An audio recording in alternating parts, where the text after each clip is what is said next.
As you've no doubt noticed, it's literally raining electric cars right now. Which one do you buy? Well, it can get quite confusing, but one of the best on the market, I think, might be the Skoda Enyaq iV. We've already done a preview of this car. We did a head-to-head against the Mustang Mach-E, and today, after living with this car for a few weeks, we thought we'd bring you a full and honest review of this by itself. Underneath, it's basically a VW ID4 or an Audi e-tron, but Skoda have done their own thing with the design, and that's where I want to start, with the design.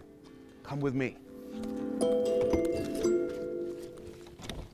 Just look at this interior. It's absolutely stunning. Skoda wanted this to look a bit like a high-end living room, so they offer a bunch of different themes. There's loft, lounge, lodge, suite, and this one, eco suite. It's a £1,600 option, but I think it's worth every penny because look at this leather. It's cognac leather seats, cognac leather center console, cognac on the dashboard. You got glossy black down here, a little bit of chrome, and then this lovely detail on the vents. Plus the steering wheel has these delicious little chrome accents around the inside, and this lovely little volume knob.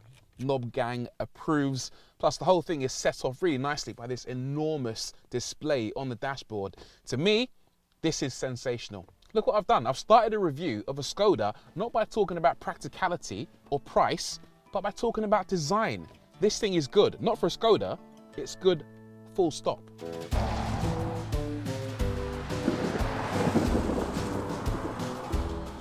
I'm gonna do something else you might not expect me to do this early in a Skoda review, and that is to talk about the way it drives. So many electric SUVs have horrible suspension. Tesla Model Y, Ford Mustang Mach-E, great cars, but with suspension that feels like they were designed for a Lamborghini. Personally, even though they're brilliant, I just couldn't bring myself to buy one of those because I don't hate my family. But the Enyaq, lovely. The suspension is so smooth, it just glides over the road in exactly the way you'd expect a family car to glide. I love driving this car. It's even got 21-inch alloy wheels. Big wheels normally ruin the ride, but in this thing, it just glides magnificently. I mean, I can't imagine what the 19 or 20-inch wheels would feel like. It probably feels like a bloody Rolls Royce. Ironically, Skoda will sell you sports suspension for your Enyaq, but trust me, don't do it, because you'll end up ruining the ride. This is a family car, it's supposed to be comfortable. And it is. The steering is nice and light, it's quiet in here, the stereo's lovely, I had to play with it earlier, it just sounds tremendous. It's everything you want from a family car.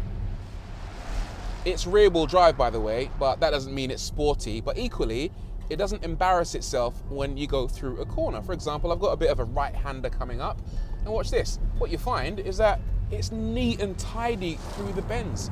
This proves you don't need rock-hard suspension to have a car corner in an impressive way.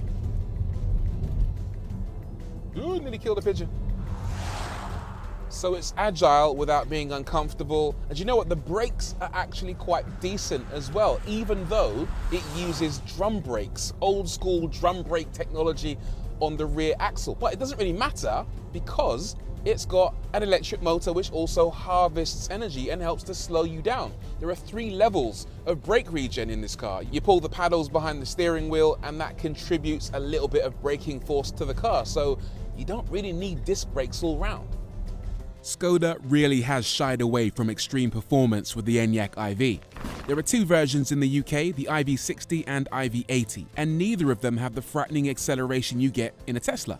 Both versions do 0 to 62 in around 8.5 seconds and have a top speed of around, who cares, not very much. Chances are though, if you buy this car, you're going to have your family on board, so keeping them comfortable is going to be the priority. Another thing that's really important is exterior design, and I think Skoda have done a pretty good job of that. Proportionally, it's the size and shape of a large SUV, although if you look at it from the side, it kind of resembles a minivan. But don't worry, because if you spend £1,100, you can get the optional 21-inch wheels, and that gives it a really lovely stance. I'm not a massive fan of the back of this car, it's quite plain. However, Skoda have just announced they're going to do a coupe version of the Enyaq, and that should sort out the back end. The front I absolutely adore. I love the creased lines on the bonnet, these air curtains down below, the aggressive front end. Plus you get two options for headlights, LED or these matrix beam LEDs. Now these are a £600 option, but they really do help out, especially in really dark environments where there aren't any street lamps. Plus they give you two extra features. Number one, you get these pop-out washers which keep the glass clean. And number two, they give you an animation on the back end when you indicate to make the car look that little bit more stylish. Plus, if you want to make it even more stylish, get the crystal face. It's a £600 option, but it basically replaces this grille and gives you almost like a chandelier on the front of the car, which might be a little bit too bling for a lot of people, but believe me, it really sets this car off.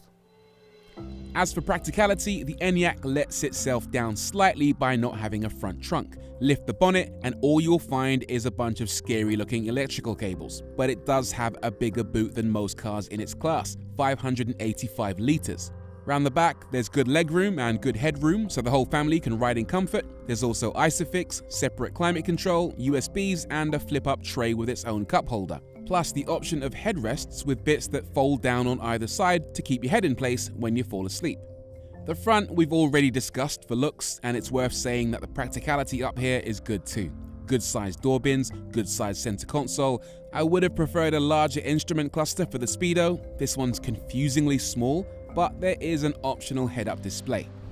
On the subject of practical motoring, let me talk about range for a minute. In the UK, we have two options for the Enyaq, a 60 and an 80. The 60 has a 58 kilowatt hour battery pack, which will let you go 255 miles, while the 80 has a 78 kilowatt hour battery pack, which will let you go 333 miles, in theory. But here's something that's interesting. The Enyaq has the option of a heat pump, which is a device that warms the battery pack to allow it to perform to its best possible potential. And I think those range figures were achieved with a car that was fitted with a heat pump, unless the tests were done somewhere warm. So what you got to remember is that the heat pump is an optional extra. It costs £1,000, which means if you want the best possible range, two tips for you. Get the IV80 and get yourself the heat pump. If you do get the heat pump, then apparently it can add around 30% to your range, so it is well worth it. What am I getting today? Well, right now it's about 8.5 degrees in winter and I'm averaging around 2.1 miles per kilowatt hour, which works out to be somewhere in the region of 155 miles with the 77 kilowatt hour battery pack. However, I have managed well over 3 miles per kilowatt hour, even on the motorway. So in the real world, expect the Enyaq to achieve somewhere between 150, worst case, to around 250, best case. There's a couple of recharging options in the Enyaq. If you're charging at home on 3-pin, it'll take around 40 hours to refill. Please don't do this. Get yourself a wall box. A 7 kilowatt box will recharge you in around 12 hours, which is fine for overnight charging. It will also work with an 11 kilowatt charger, which should let you top up the battery in 8 hours. If you need a quicker splash on the move, the Enyaq can support up to 135 kilowatts DC rapid charging. Again, this is not the quickest by any stretch. Some other cars do charge faster, but given the lack of rapid chargers available today that can deliver more than 100 kilowatts of juice, it's just about enough. Expect to go from 26 miles of range remaining to just over 200 miles in around half an hour. Honestly, I really like the Enyaq IV. Yes, there's 1,000,001 other electric SUVs on the market. Some of them even have way more trendier badges on the front. But you know what? This manages to stand out as being one of the best, if not the best, in its category. So it's good. I like this car. But in the interest of balance, let me give you a list of things I don't like. That infotainment system. It looks great with a nice big screen, but in my experience, it can be quite buggy and annoying. Some of the build quality is a little questionable, the wobbly volume knob on the steering wheel and the rear seat trays being prime examples. The panoramic glass roof is not very panoramic at all. It's tiny in comparison to what you'll find on many of its rivals. It's expensive. The fast charging capability I mentioned earlier, that costs extra. The heat pump, the wheels, anything desirable costs more. And finally, there's no front trunk. I've said it before, but where's my front trunk? Is it even a proper electric car if it doesn't have a front trunk? I don't know. It's not cheap, and yes, I do appreciate the fact that £43,000 for this particular example is gonna be a tough pill to swallow, especially for a Skoda. But if you can afford it, trust me, what you're getting is an absolutely phenomenal all-round family SUV.